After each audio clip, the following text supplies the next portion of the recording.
ஒரு ஏக்கரா கணக்கில் விவசாயம் பண்ண வேண்டியதில்லை. ஒரு 10 சென்ட் இருந்தால் வீட்டுக்கு தேவையான பழங்களை எல்லாம் தயார் பண்ணிக்கலாம், செஞ்சுக்கலாம். இன்னைக்கு ஆர்கானிக் முறையில் செய்யலாம். இது கொய்யா, இது தமிழ் ஆரஞ்சு, இது நெல்லிக்காய், இது அவகேடா, இது இமாம் பாஸ் மாஞ்செடி, இது அத்திப்பழம்,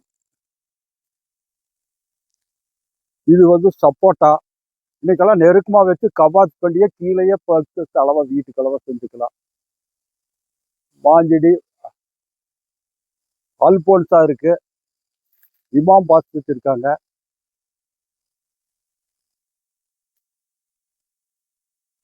கிட்டையே இருந்தாலும் கவாத் பண்ணி அளவா கீழேயே மட்டத்திலேயே காய் எடுத்துக்கிற மாதிரி அதுதான் கிட்ட நடவு.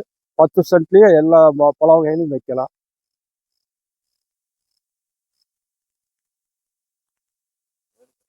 நோனி பழம், அது மாஞ்செடி, பப்பாளி, எல்லாம் கிட்ட நடவு முறையிலேயே எல்லாம் கவாத் பண்ணி கீழேயே காய்க்கிற மாதிரி வீட்டு செலவுக்கு வேண்டிய 10 சென்ட்லயே எல்லாம் எடுக்கலாம்.